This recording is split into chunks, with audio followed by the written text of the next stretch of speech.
gentlemen, welcome back to another edition of MetsMusings. We're going to jump right into it. It's our, I don't know what you want to call it, monthly, semi-weekly, whatever, roundtable discussion, and all the usual suspects are here. We've got Len Aperman from Baseball and Barbecue. Hello, Len. Hello, Gary. And we've got his co-host and partner in crime, Jeff Cohen. Jeff, Hello. how are you? Hello, Gary. But in the future, I think I should be ahead of Leonard. Okay. Just saying.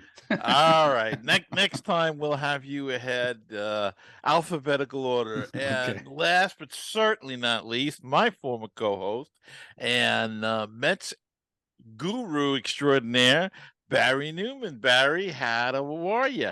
I'm good, guys. How's it going? It's going. I'm good, but And I don't mind going last. That's fine with me. All right. Gary, can I just ask you one thing? I got a stop you? text from Anthony Rivera. He said I won the lottery and I was supposed to go pick up my prize at this time. I think something's afoot. Uh-oh. I'm Anthony, he did great as my replacement last time. I didn't want to be Wally pipped, so You figured you better get on, huh? I got to get back. Well, Anthony was on with us last time, pinch hitting for Len. He did a terrific job. He's a great guy. He is the host of Subway to Shea, so there's a free shout out and a free ad for Anthony. Go check it out. But gentlemen, and I use that term loosely, are we excited for the season? We are a mere 7 days away, 6 days away from the beginning of the baseball season as we record this evening. And are we all up for it? Hell yeah. Baseball's back, baby. Yep, absolutely. How can you not be? I'm actually going to go back to school so that I can get this $15 Yes. special they just started for college students. Yeah, the Mets announced some kind of ticket plan for college students, $15 a ticket. They didn't, not much details. We don't know if it's for specific games, if it's for any game, but we don't know where the seats are. My guess is probably the last 2 rows of the stadium because, hey, look, if anybody can walk up to them things, it's certainly not me. It's those young kids, us old coots. Somebody commented on Facebook about that they should have something for the elderly, and I agree. I agree. When something for somebody over 60 or 65, and give us box seats on the railing with a golf cart picking us up in the parking lot. They might be able to afford the tickets, but they won't be able to afford to park the car. That's true. but those kids probably take the bus the train anyway, or that's what we did when we were kids. We took the train, the subway, and then hoofed it across the street there. Well, it's right on the same side of the street, so you cross over and you're there. But yeah, that's a good thing. Now, do you have to be a full-time student, a part-time student? How are they going to work this, I wonder? At this Brand point. new. No, nobody's getting it. Nobody knows at this point. All I know is I'm paying $75,000 a year to a school so that I can get $15 tickets. Something's not right. And I'm saving my shekels for that $25,000 seat that they have. Well, I guess I'll just watch at home. How about you? Home has its advantages. The bathroom's close, and at my age, that's very important.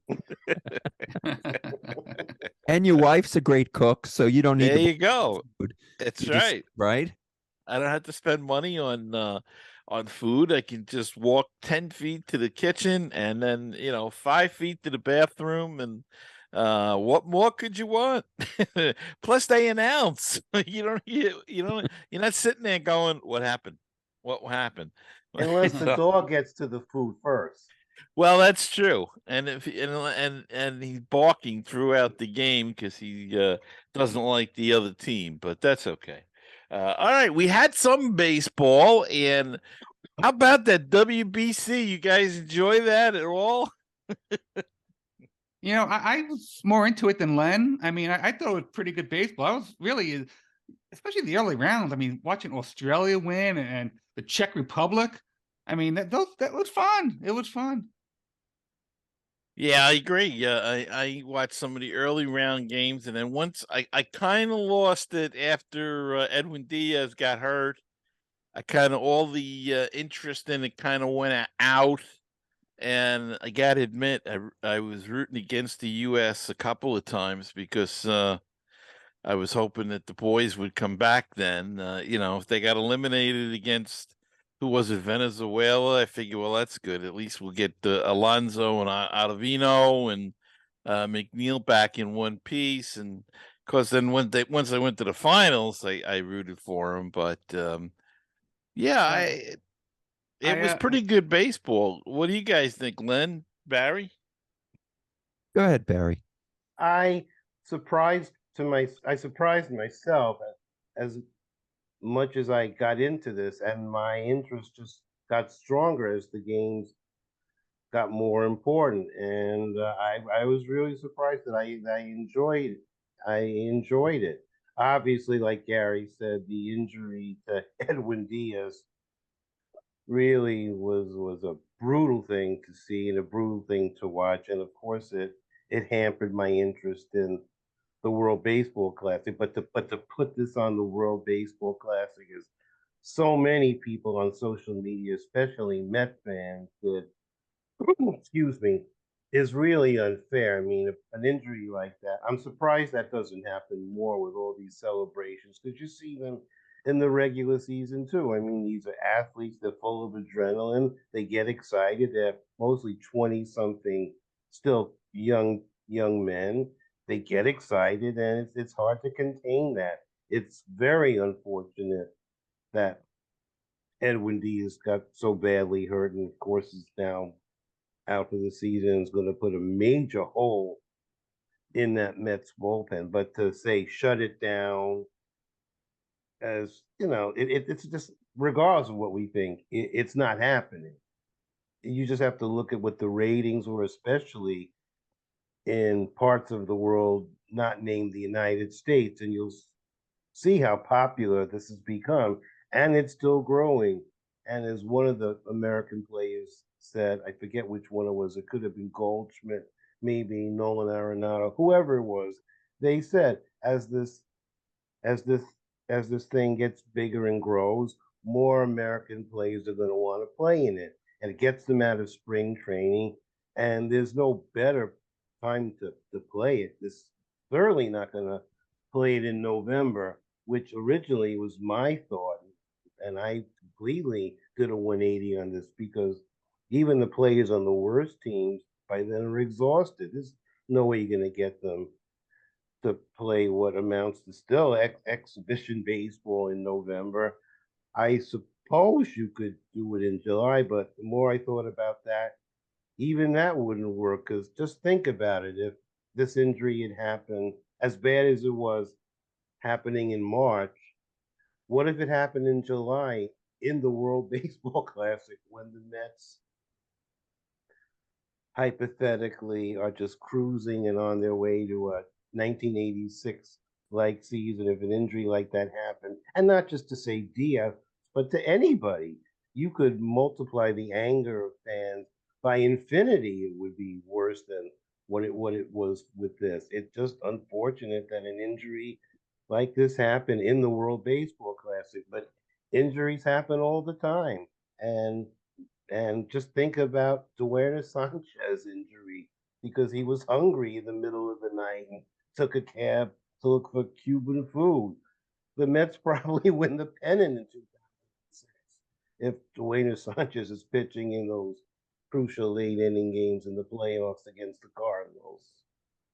It's just a shame it happened to Diaz, and it's a shame it happened to Mets fans. But it is what it is. But it's certainly that and that alone. And also the Altuve injury, not nearly as severe, but still going to keep him out a couple of months. But it's just unfortunate that it happened in the World Baseball Classic. But the World Baseball Classic is going nowhere. Len? The injury, I got to be sensible. He could have gotten hurt in spring training. I'm talking about Edwin Diaz, of course, Altuve. These guys could have gotten hurt in a spring training game. The thought is on Edwin Diaz's injury. It may have been a weak ligament or whatever. So forget injuries aside. The only issue that I have with this tournament is that it's the players, they're coming together for just this short amount of time. You know, you get Alonso and McNeil and let's just say them. I can't think of the other players, right? And they go and they play for the U.S. team, right? They decide they're going to go play. And then you have other people that say, oh, I'm going to go play for, you know, Puerto Rico or the Dominican Republic or Japan or whatever. These are not teams that have been playing together for a long time. So looking at things like the Olympics, when you've got, and I know amateurs, it's the mix of players. You've got professionals, you've got amateurs. I mean, look at you had a couple of players on, I forget what team, the Netherlands or something, that one guy's a fireman by day and he's pitching it, you know, in the tournament. Okay.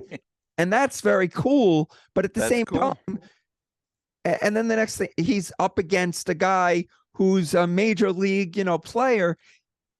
So it's just, you know, to get really excited, like if the U.S. had won, right? It's almost like they're expected to win. And with Japan, these are professional baseball players. They're playing in their league.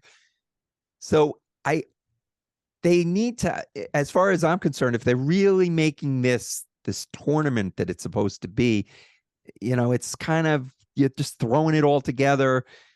They need to modify it. Who can really play in it? Who could, because it's just a hodgepodge of players. So yeah, it was exciting baseball, but if they really want to make this thing work, and this is the time of year they're going to play it, and we could talk about why it can't be played at other times, there should be some kind of more, you know, procedures and stricter rules and who can play. And, you know, that's my issue with it. Well, if I might elaborate on that, you make a great point, because also, what about these teams that have to qualify? They qualify with the fireman pitching or the garbage man catching or whatever, and then all of a sudden it comes to the, you know, semifinals or the first round or something, and then those guys are kicked off the team or pushed in the back because a major leaguer wants to play for that team. I don't think that's fair either. And Nope. and I don't buy totally the exhausting uh issue that it's exhausting to play in November, because a lot of these guys turn around, and especially Latin American countries, they go play winter ball. So how exhausted can they be if they can turn around and play a whole winter season, and then claim, well, they're too exhausted? And the other thing that bothers me about the whole thing is when you hear guys from other countries, and maybe there were some U.S. guys, and I understand that it's they're proud and it's an honor to play for your country, but when a guy says he's rather play in this than the World Series, then you know, okay, then let Puerto Rico or let the Netherlands or something pay you 40 million. They're not paying you 20, 30, 40 million. Lindor said it, I think, that Yep. it was more important than the World Series. But Puerto Rico's not paying you $30 million a year. The New York Mets are. Well, That's your job. Trey Turner hit a grand slam, and he said it was the biggest home run of his life. Yeah. And I he mean, went to the World Series last year. yeah, that's Oh, ridiculous. I'm That's sorry, he did not go to the World Series he didn't last year. go this But you know year. what I mean. You know, he wasn't Yeah. the year before, whatever. But he, Yeah. you know, Yeah, that bothered me too. And Mookie Betts said the same thing, that this was just as or more exciting to play in the two World Series that he was in, and that kind of made me. I again, and the way it was hyped by the networks. I mean, yeah, it is the World Baseball Classic, but it is still a series of exhibition games, and I guess there is, and I'll even call it a snobbish American opinion, and so many Americans just couldn't be bothered with the World Baseball Classic because it was to them just a series of exhibition games with many of these restrictions, as all of us have mentioned so far, in place. And there's really not much you can do about that. If you played this series of games in July, you really think that the managers, the owners, are going to want to have their starting pitchers throw an extra 12, 14, 16 innings, which is 16 additional innings or whatever the number is, that they would lose to a regular season game or a playoff game?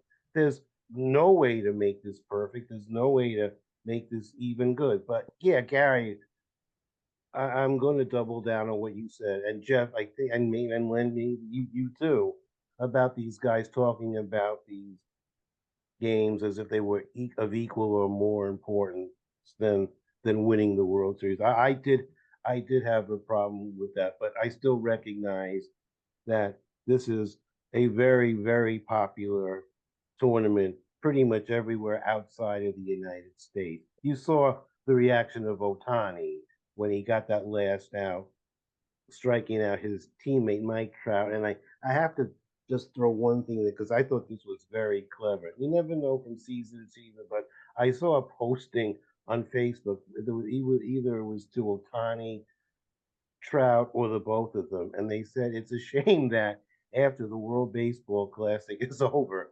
Otani or Trout are going to be playing 162 meaningless games. Mhm. Well, but then it's their job. And Barry, we seem to have lost your video. Yeah, But it's their job to either push management or to push harder or to rally their teammates or whatever to try and win more. Is Otani going to feel, that happy next year when he's looking for a contract? Is he going to say, you know what, I'm not going to take that much money because I'd rather play for Japan? No, he's going to be looking for a boatload of money from a U.S. team, and it's a loyalty thing. The players keep talking about the owners don't have loyalty. They don't have, oh, they're not loyal to me, they let me go, they wouldn't sign me, I was here for all these years. Yeah, but what loyalty do the players have when they make make statements like this? Now, Kodai Senga, he came out and said, I'm not gonna play because this is my job. I signed a contract with the New York Mets. I want to get familiar with the New York Mets. I want to get familiar with USA Baseball. I am not going to play. And to me, he had the best attitude of them all. I know it's an honor to play, but look, then quit your job and go play for your country and see if they pay you. And how much are they going to pay you? They're not going to pay you 25 million.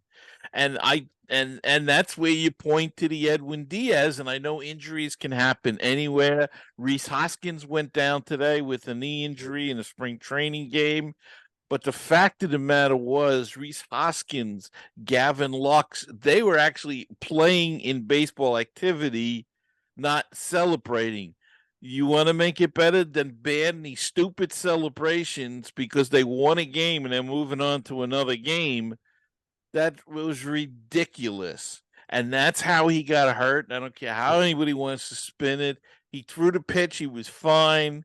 It was that stupid jumping up and down. And if you watch the video, it looks like somebody hits him from the side and throws his step off. And I don't know if it was his brother or somebody. I think it might have been his brother. Maybe that's why his brother was so upset, or whoever it was. Somebody hits him from the side, and that could have been enough. His spike could have caught. It ban the celebrations. That's totally ridiculous. After we're going to the semifinals. Yeah, no, celebrate after you win it. Maybe don't celebrate it because you won a game and you're going to the next level. I don't know. It did take the joy out of it for me, and but we are on a time limit, so let's move on to the New York Mets, because this is a Mets show, and Mets are deeply affected now by the loss of Edwin Diaz in the WBC. Can they recover from this, and do they have enough to get by on the season? Jeff, I'm going to start with you. Absolutely. I mean, the Mets won 100 games last year. Are they going to win 100 games this year? Who knows? I just want to point out that 10 years ago, 11 years ago, Rivera went down with an injury. He missed the rest of the season.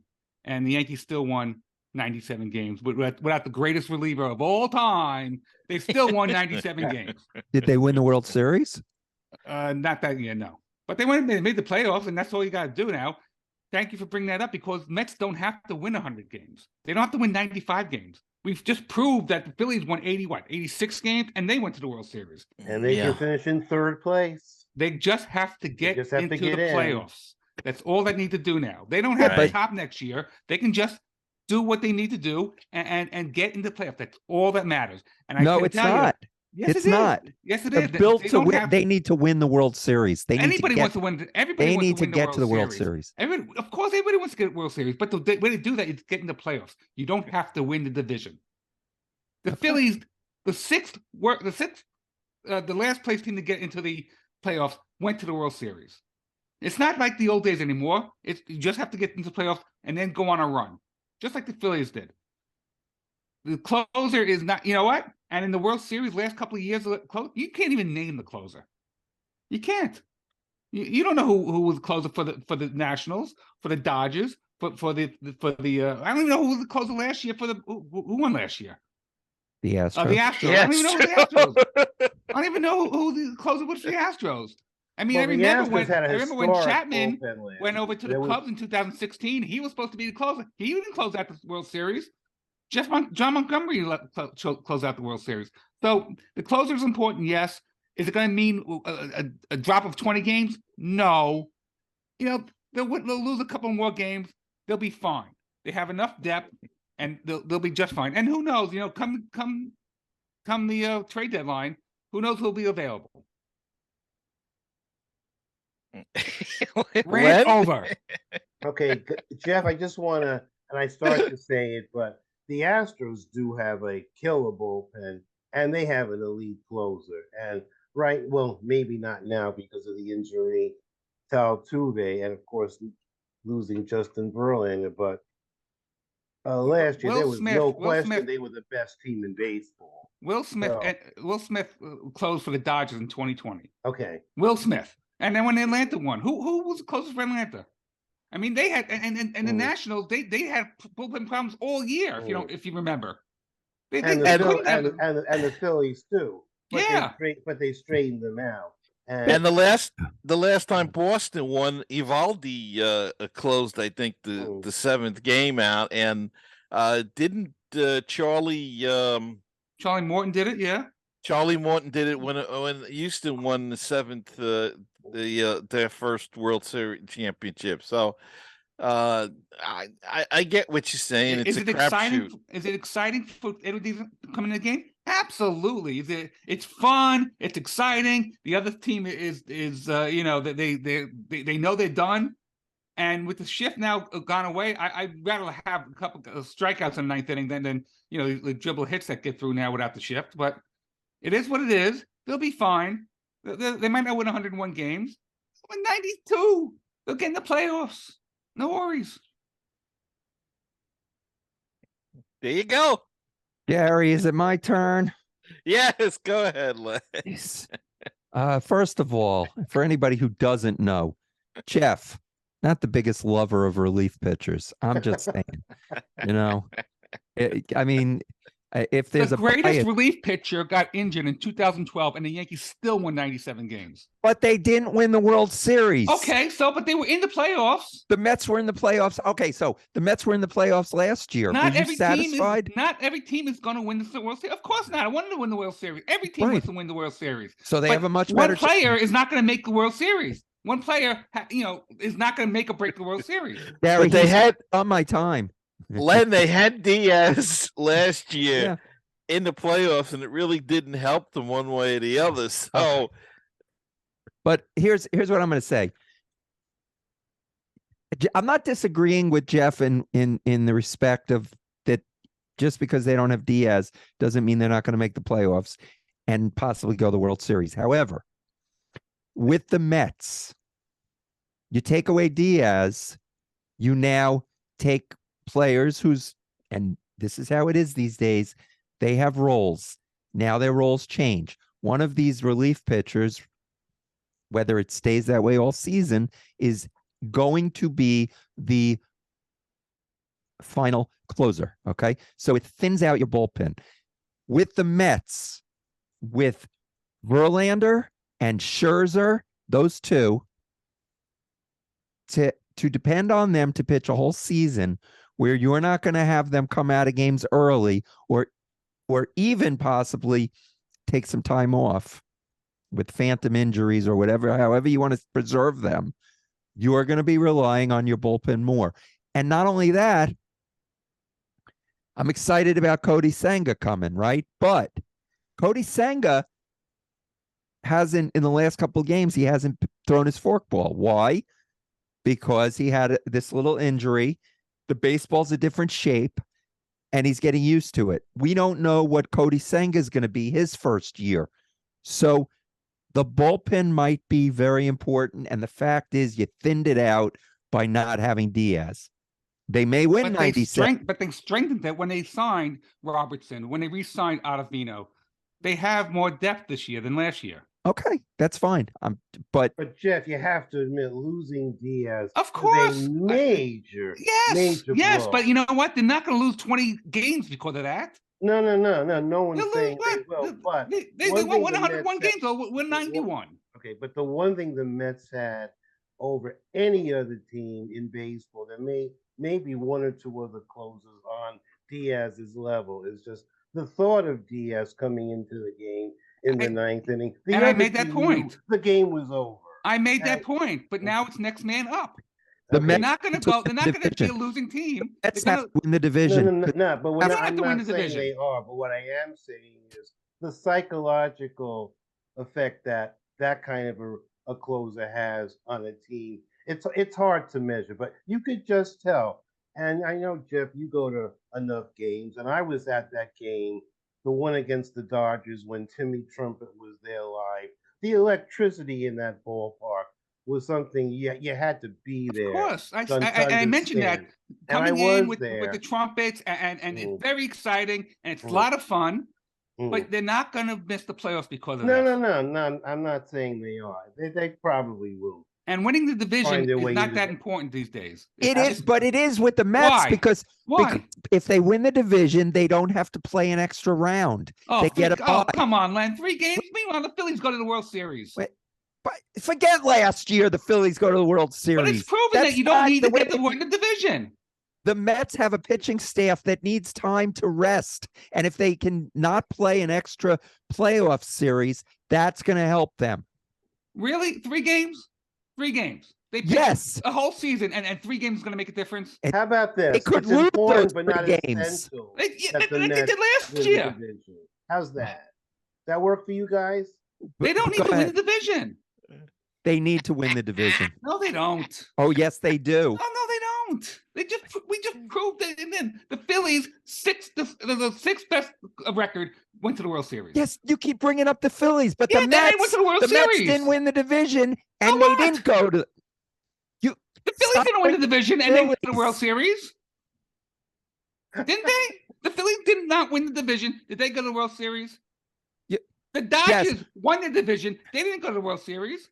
The Cardinals Barry and I will just let you guys go to the World Series. It's 1 year. Okay, you want to go? You want to go past years? Let's look it up. Let's look it up. Houston. Did Houston win the division? They did. Did they win the World Series? They did. There you go. Okay, fine. Okay. Do you want to be in the World Series? Do you want to win the World Series? But the way to get to the World Series is to get into the playoffs. You have to be in the playoffs to do it. But I think the Mets, my opinion is the Mets need to win the division. That's it. They need to win the division because otherwise now you're playing an extra series where you're going to have to put in Scherzer or Verlander, and these guys, why subject them to more wear and tear on their arm? They're tired at the end of the season. Oh, you know what? Let's stop with this being old stuff, okay? Can we stop with this being old? I mean, agree. We could get Matt Harvey, 25 years old, missed the season. You know, Zach Wheeler, 25 and 26, missed 2 seasons. Do we know about Jacob deGrom?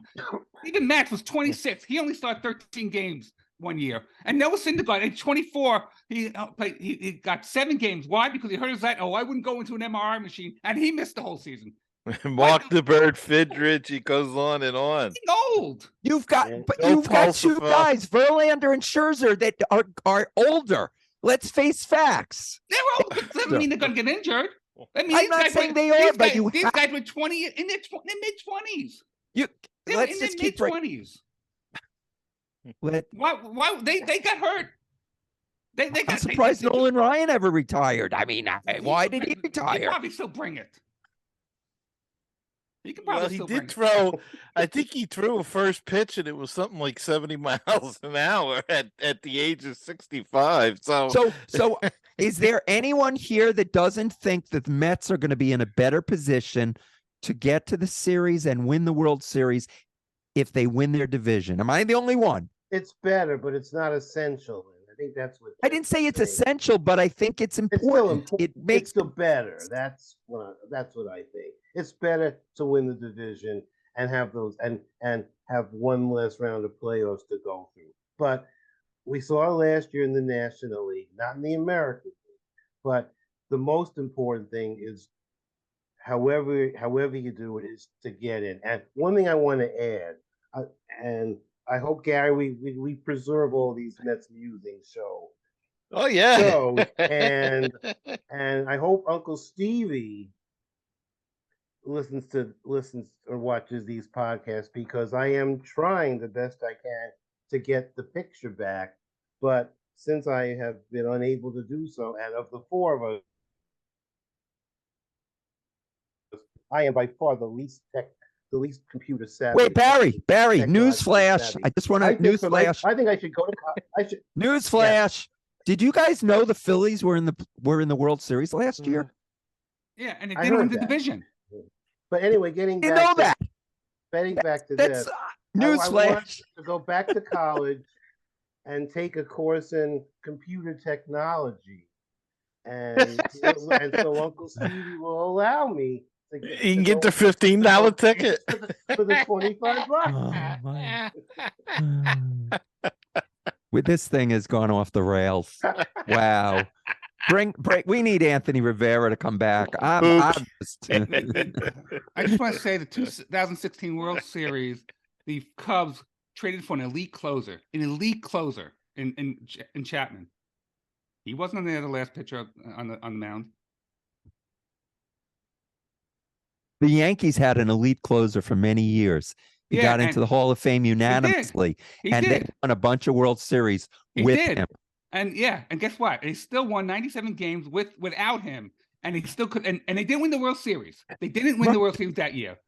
And he was on the mound for the 2001 World Series. But he was also on the mound. No, when they lost. Oh, when they lost, that's right, 2001. It's lost. 2003, and let's not forget the 2000.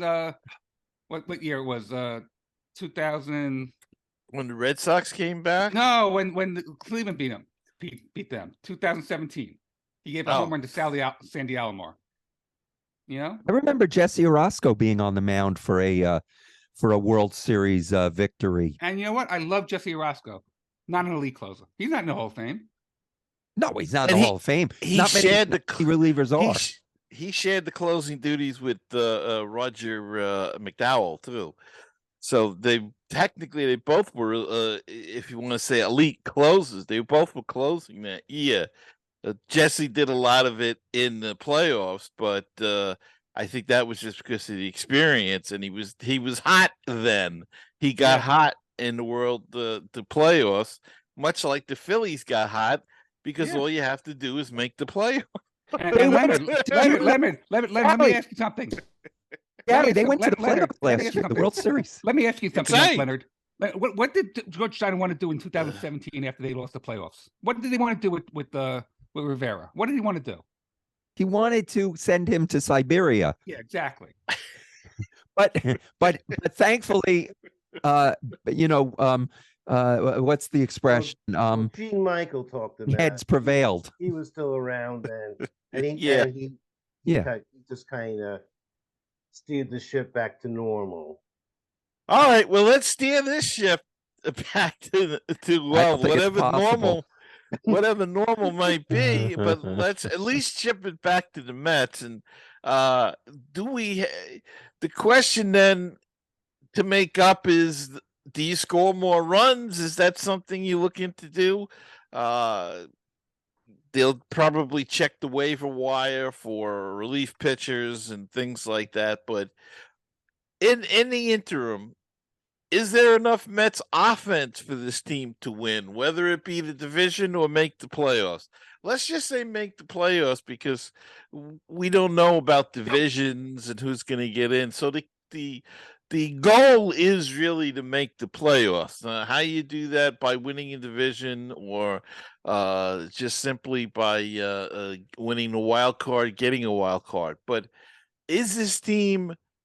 We know it's improved defensively. I would think everybody would admit to that, with the addition or the keeping of Nimmo and Lindor and McNeil up the middle, pretty tight, and Nito behind the plate is good. Beatty has improved, if he's the third baseman, tremendously in the defensive area, and so has Alonso. He's worked hard on his defense and plays a pretty decent first base now. Are we okay offensively? That is the key here. Can they hit enough to win the division, or to make to get to the wild card? Len, I'll start with you this time. The Phillies got to the World Series last year. Len, that's enough of it already. Okay. I think hopefully they have enough offense. The one thing about the WBC that was good was it gave these guys a little chance to play more, I guess. Although Alonso did not hit very well in the WBC. Mm-hmm. But whatever. I think they have enough offense, and they've got, with their catching situation, they do have Alvarez, who was sent down. So, and I don't think they're done. I have a feeling that they will probably bring in. I just have a feeling they'll bring in another bat during the season. But yeah, I think they have enough offense to make it to the playoffs. Yes. Barry? Yeah, I agree. They have more than enough offense. I think Navarez is an upgrade over James McCann, certainly offensively. And like Buck said, it would be wonderful if Alvarez spent the entire season in the minor leagues, because that means Nito and Navarez are productive. And Escobar should be better in his second season as a Met. Unfortunately, and I kind of did like a 26-man projected roster, and even though it may not be fair, and he's had a solid spring training, I don't think Brett Beatty makes the club out of spring training. And it's unfortunate, but I think with the numbers game, he's just unless he were to beat out Escobar for the job, or there's like a last minute trade, I think Beatty starts the season in Syracuse. As far as the rest of the offense, how much better can McNeil and Alonso get? But their best is pretty damn good. Lindor is solid. Nimmo was solid. That could be a problem if he doesn't get to the start of the season because, and Gary, you've said this many, many times, and I couldn't agree with you more. Nimmo does spark the team from the leadoff spot, and he's just a winning player, a player you really have to see every day to appreciate because the numbers don't bear out what good a player he is. I think Kanye will be better. I think he'll hit for more power. Marte is a solid player. The Mets have a deep enough bench. I mean, it's not great. They could always add a player. The right hand Vogelback, I forgot all about him. I think he will be better having a full season as a Met under his belt. The right-handed DH, that is where they have a weakness. There's no question about it. Now, from what I've seen in spring training, Mark Vientos has looked tremendous. He actually looks like he might just get the job as the right-handed DH. And they played him a lot at first base. And it looks like he can handle that position defensively as well and give Alonso maybe a couple of days a week off as a DH, or maybe not even play 161 games because I think the Mets just got burned out at the end of last season. They're going to have to give Alonso, Lindor, and whoever else a few days off here and there during the season because they were gassed in that Braves series, and the Braves bullpen, the entire bullpen, just completely dominated the Mets in that series. I mean, those two teams are pretty even. They still are pretty even, but the Braves won that series with clutch hitting and that lockdown bullpen in spite of the fact that they don't really have an elite closer either. Like Jeff said, Will Smith was their closer when they won the World Series a couple of years ago. But the one thing the Braves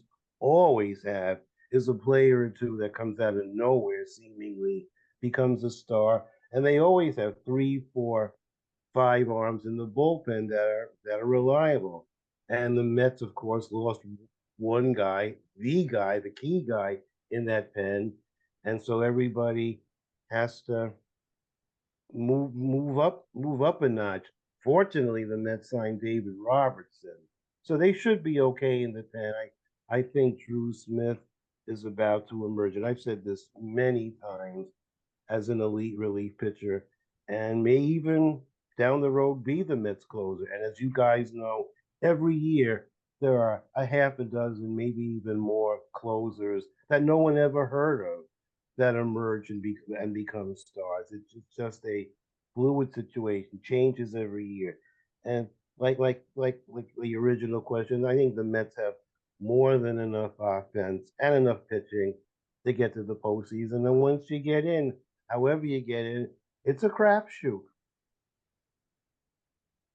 And don't forget that your pitching, your starters move to the bullpen usually in the playoffs. So if you have a situation where you do have to go into the wild card and you have to use a Verlander or a Scherzer, you've got a Peterson then or a McGill in the bullpen that can take up the slack for that. So it doesn't hurt to have those young guys that have some experience as well. And who did we? Len, you? No, you said you went. Barry went. Jeff, did you go on the offensive question? I did not. Oh well, then do they have enough offense? I think a key player in this offense is Starling Marte. We saw when he went down in September, and I know he has a history of injuries, but this was a freak one. Got hit in the hand, couldn't grip the bat, and he was down, and he is a key cog behind Nimmo. If the top 4 or 5 need to produce, I'm a little worried about after McNeil, you have Vogelback, and then you have Nito, and then whoever else is back there. But The top of the order is definitely got to produce. I really wish they'd pick up someone to really protect Alonso.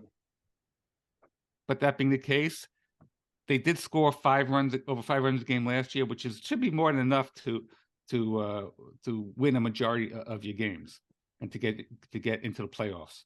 Not necessarily win the division, Leonard, but to get into the playoffs.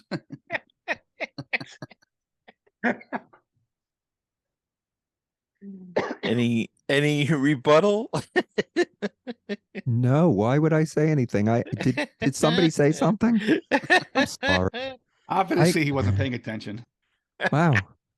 Oh, what show is this? All right. Well, as I said, we are on a Mania. time limit. So we got 2 more areas I want to cover. So I guess let's be brief. What do you feel that they need to pick up, and will they pick up? It's hard to say now, of course, because as we look now, technically Darren Ruff is probably the DH, the right-handed DH. Let's hope not. No, Let's hope not. Vientos, as Barry said, Vientos probably has beaten him out and has played well. But they're playing Ruff an awful lot. I think they're either showcasing him or they're just going to hand him his release. Honestly, my viewpoint. But let's, for argument's sake, say that it's Ruff and Vogelback with Escobar occasionally and Vientos maybe. I do think Beatty may make the team, and then Vientos might go back to Syracuse or get released or something. But we'll see how that all shakes out. We don't know what's in their thought process right now. But what move do you think that? And I think I know what everybody's going to say, but I'll ask it anyway. What will they be looking to make a move for at the trading deadline? And again, with the caveat that we don't know what's going to happen in the first half, whether it's starting pitching, but just looking at your crystal ball, what do you think? And give it a wild guess. And Barry, I'll start with you.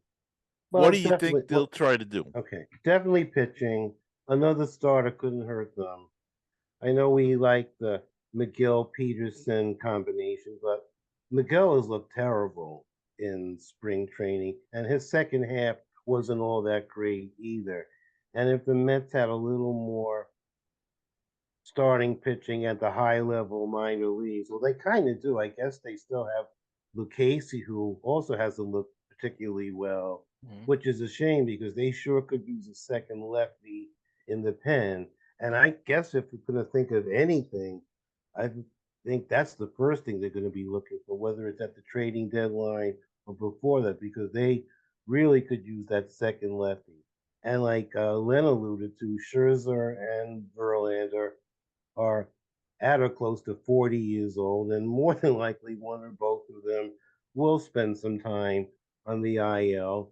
Senga looks pretty good, still a question mark, but all in all, the Mets' top half of the rotation is okay as long as they stay healthy.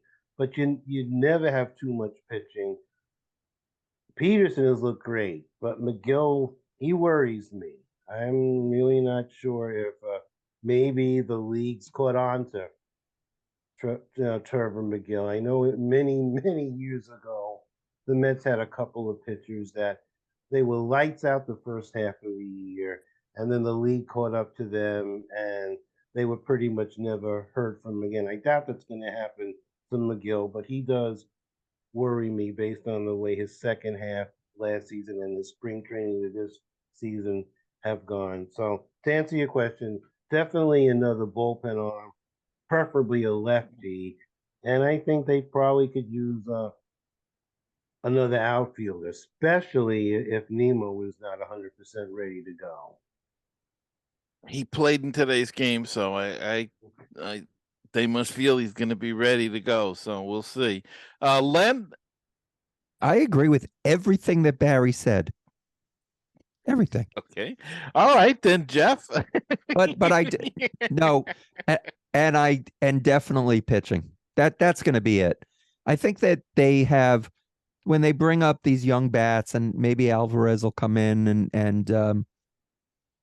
but they're pitching. They're really, the good pitching is on the lower levels from everything I've been seeing, their pitching is on the lower levels and not ready to come up. So, and because pitching's the name of the game, especially in the playoffs, they're definitely going to need an arm, whether it's a starter or a reliever that, my crystal ball is still hazy on, but pitching is what they're going to need the most. Jeff? Well, by the end of April, we'll see that the Pirates are out of it and the Rockies are out of it. So it's time to raid their farm systems and their pitching staffs, especially if they have a good reliever or a good starter. Look, it's the same every trade deadline. It's, pitching, pitching, pitching. Hopefully you get a decent bat, see what's on the waiver wire. We don't know what's going to happen. And, the Mets are over a barrel now because other teams know that they're holding hostage for somebody now. Yeah. That is true. Yeah. Very true. Well, you mentioned Pittsburgh, and they have that guy Bednar. I think it's David Bednar, and boy, he looked good in the WBC, and even Daniel Bard too, and he's with the Rockies. I think the two teams you mentioned. Yeah.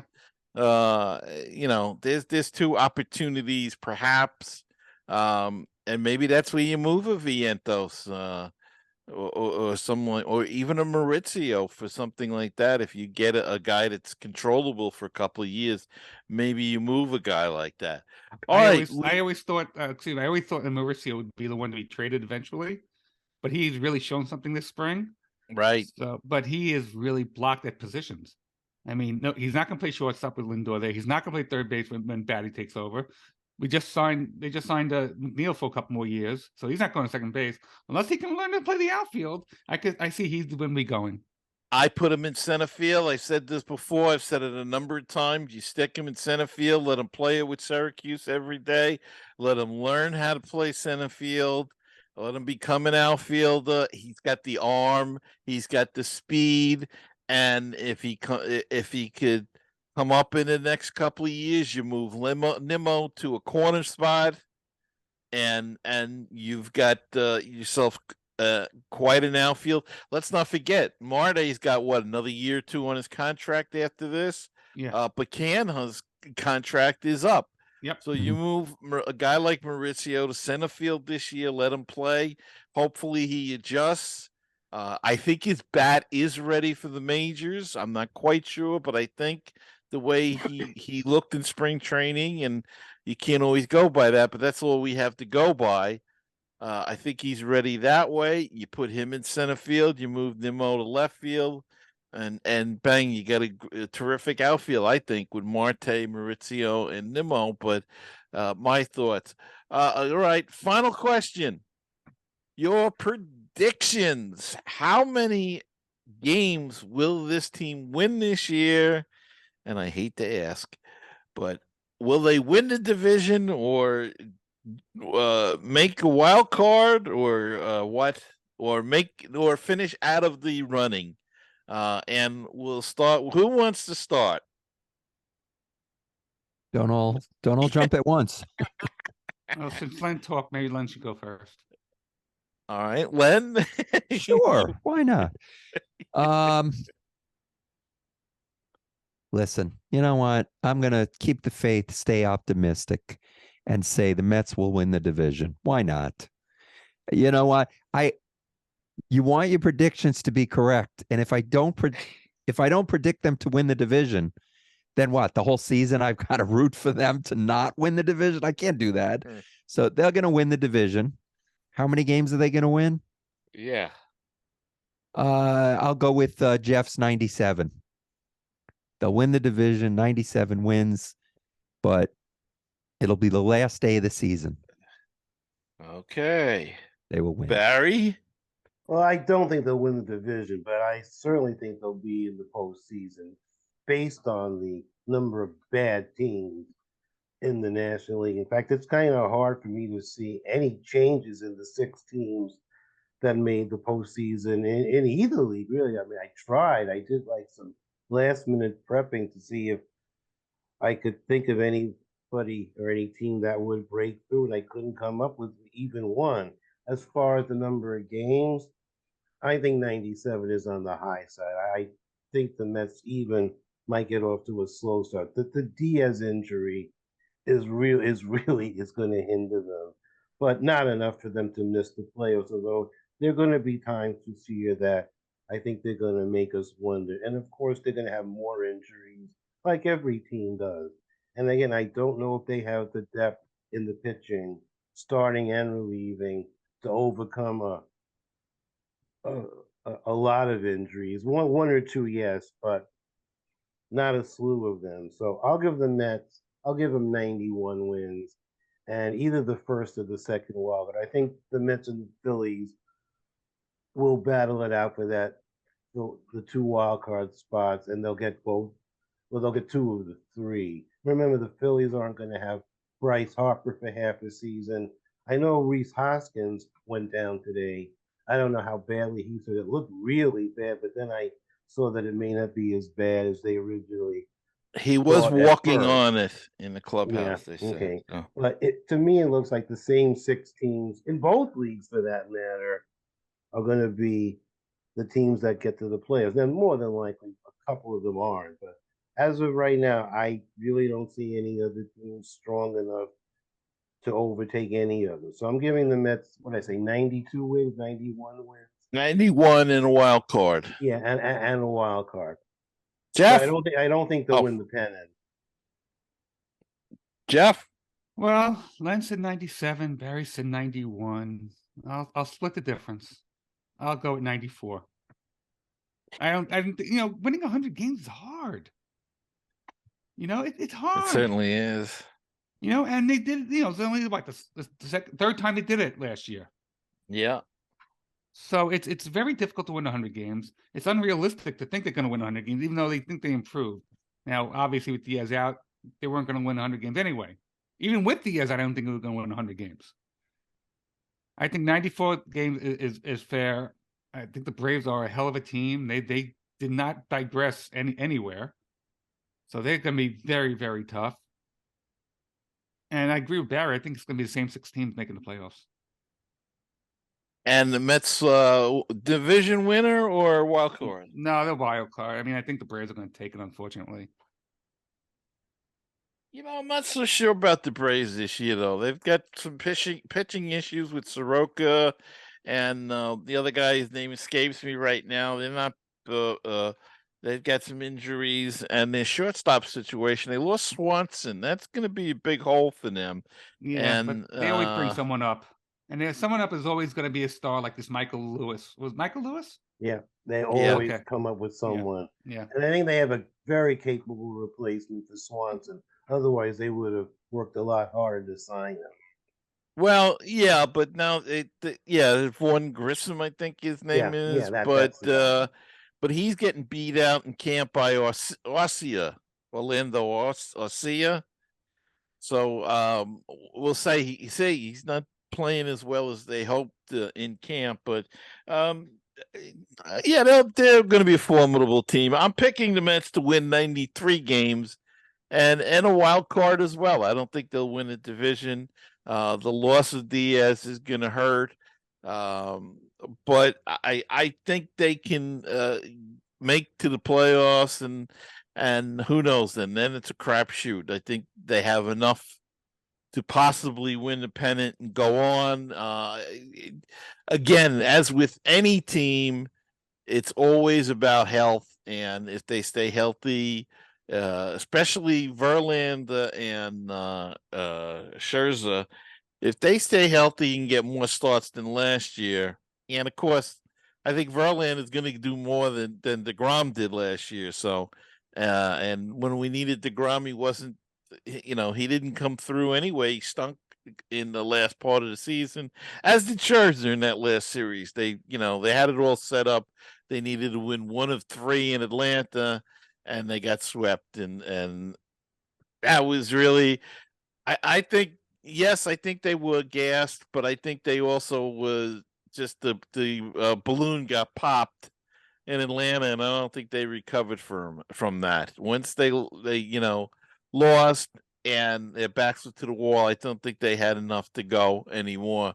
Adrenaline or whatever it is, and that's my opinion. But I want to thank you all. We are on a time limit, so I want to thank everybody for the participation tonight. Barry, thanks once again for joining us, and Len and Jeff. And don't forget to check out Baseball and BBQ with Len and Jeff. And any closing words quickly? Yeah, Barry, I'd like to say something. Yeah. We did congratulate you, but 500 plus episodes. And I'm going to apologize to all the other Mets podcasts, but there is no other like Mets Musings. I mean, you've been doing it for a long time. You do it well. And it's just, and of course, I guess I'm biased because you've helped Baseball and Barbecue so much. And we wouldn't be where we are without you. So again, want to thank you. As far as our show goes, we just had a fantastic episode with Jim Leyritz and Megan Day from Burnt Fingers Barbecue, if anyone's following barbecue that listens to this. And this weekend, this Saturday, we have a show that is going to just be amazing. We have Josh Rorwich from he's the president of the Baseball Hall of Fame. And then we've got Malcolm Reed, who is a YouTube sensation. He has like 1.6 million followers on YouTube because he's got How to Barbecue Right is his channel and his podcast. And he is an unbelievable cook, pitmaster. And it's just a great episode. So thanks for having us on. I'm sorry to Jeff because, we got into it, but I still love you, man. Yeah, okay. Sure. And to all your listeners who had to listen to us, but you know what? I think that's what makes it exciting is to That's right. agree on stuff. I mean, if we all agreed, it's baseball. We all have opinions. That's what makes it fun. That's right. Absolutely. Of course, Absolutely. your opinions are always wrong. So that's fun. And that's your opinion. That's right. Right, Jeff? That's right. All right. Well, once again, thank you all for joining us, and thank you at home for joining us. And check in next week because we're gonna have a great guest on. Eli Sussman is scheduled to come on of the Fish Stripes, the Miami Marlins blog. So he'll be on talking about the Marlins and the Mets as we head to opening day. Unbelievable. And so we're going to have a little, talk with him about that series. So tune in and find out all about the Marlins. So until next time, remember to keep the faith, stay optimistic, and let's go Mets. And I'll see you next time on another edition of Mets Musings.